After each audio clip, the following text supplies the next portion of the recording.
আমরা এই বিশ্বকাপে দেখলাম যে অনেক বড় বড় টিম তাদের ফার্স্ট ম্যাচটা ঠিক এক্সপেক্টেড ওয়েতে করতে পারেনি। স্পেন একটা গোললেস ড্র দিয়ে শুরু করে, পর্তুগাল আজকে একটা 1-1 ড্র দিয়ে শুরু করে, ব্রাজিলের জন্য একটা 1-1 ড্র দিয়ে টুর্নামেন্ট শুরু হয়। ইংল্যান্ড আসলে কি চাইবে? ইংল্যান্ড কি চাইবে যে Croatia being a huge name in the World Cups, এবং ক্রোয়েশিয়া হিস্ট্রিতে আসলে ইংল্যান্ডকে হারিয়েও দিয়েছে, এবং they have experience campaigners like Modric. ইংল্যান্ডের স্ট্র্যাটেজিটা আসলে বা অ্যাপ্রোচটা এই ফার্স্ট ম্যাচের জন্য কেমন হবে? তারা কি চাবে যে মোটামুটি একটা লেটস সে ভিক্টরি নিয়ে পার হতে, নাকি তারা তাদের একদম ইউজুয়াল অ্যাপ্রোচে খেলবে? What would be going on in Tuchel's mind? 3 point ছাড়া আমার মনে হয় না টুকেল অন্য কিছু ভাববে। আপনি হেড টু হেডের কথা যদি বলেন, 5টা ম্যাচে এই দুই দলের দেখা হয়েছে, 3টা ম্যাচ ইংল্যান্ড জিতেছে, 1টা ম্যাচ ড্র হয়েছে। যে একটা ম্যাচটা ক্রোয়েশিয়া জিতেছিল সেটা হলো সবচেয়ে গুরুত্বপূর্ণ 2018 বিশ্বকাপের সেমিফাইনাল। বয়সের দিক থেকে ক্রোয়েশিয়া অনেকখানি পিছিয়ে আছে, তারা তাদের শেষ সময়টা পেছনে ঠেলে এসেছে, এবং ইংল্যান্ড নিজেদেরকে গুছিয়ে নিয়েছে। টমাস টুকেল বেশ কিছু সিদ্ধান্ত টুর্নামেন্ট শুরুর আগেই নিয়ে ফেলেছেন, যেটা তাদের মূল সমস্যা, যে ইগোয়েস্টিক প্রবলেম, সেগুলো তিনি টুর্নামেন্ট শুরুর আগে ঝেড়ে ফেলার চেষ্টা করেছেন, এবং পুরো 3 পয়েন্টের জন্য ইংল্যান্ড যাবে। তবে এই বিশ্বকাপে আমরা যেটা দেখছি, ব্রাজিল মরক্কো সবচেয়ে ক্লোজেস্ট ফাইট ছিল ফার্স্ট রাউন্ডে। একটা দল র্যাঙ্কিংয়ের 6, একটা দল 7-এ ছিল। এই দলটাতে ইংল্যান্ড র্যাঙ্কিং এখন 4-এ আছে, ক্রোয়েশিয়া 11 আছে। মনে হচ্ছে যে it will be a close encounter. তবে আমার কাছে মনে হয় যে যদি নিজেদের শক্তিমত্তার পরিচয় মাঠের লড়াইয়ে ইংল্যান্ড দিতে পারে, ক্রোয়েশিয়া খুব বেশি ফাইট করতে পারবে না।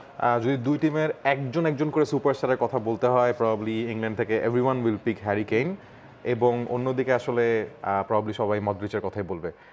তো এই দুইটা পার্টিকুলার সুপারস্টার আমরা অলরেডি কিছুটা টাচ করেছি তাদের সম্পর্কে, বাট একদম হেড টু হেড যদি চিন্তা করতে হয় আসলে, তাহলে কেমন হবে এই ব্যাটলটা? জামাল, হেড টু হেড মানে দুইজন, আই থিঙ্ক দুই পজিশনে। So one is the play maker, one is the goal scorer. So comparison, it's very hard because দুইটা different player, but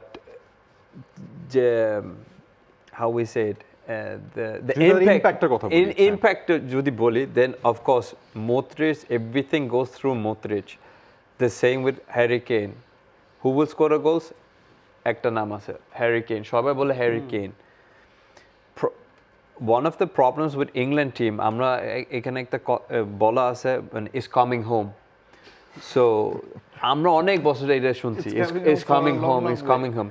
One of the problems why it's not coming home is ইংল্যান্ডের Premier League, ওইখানে এত match আছে, FA, Carabao Cup, Carling Cup, Champions League, UEFA Cup, European Cup. So ওইখানে maximum team যারা শক্তি, মানে 5, 6, 7 teams আছে যারা মানে from England. So they are playing more competitive match more than any other league. So আপনি যেটা বলছেন শুরু থেকে fatigue. So when it comes to the World Cup or European Championships, we always see England, they perform very well, but in the knockout stages they're becoming fatigued.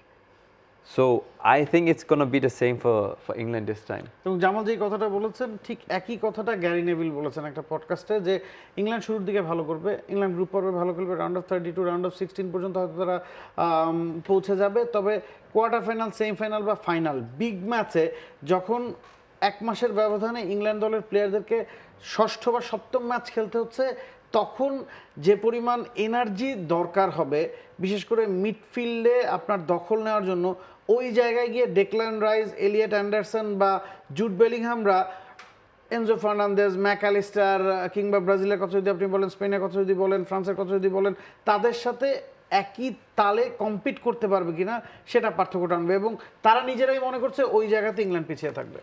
For more updates, subscribe to our YouTube channel and click on the bell icon. Follow us on Facebook and Instagram. Download T-Sports app to enjoy exciting games and highlights. Visit tsports.com.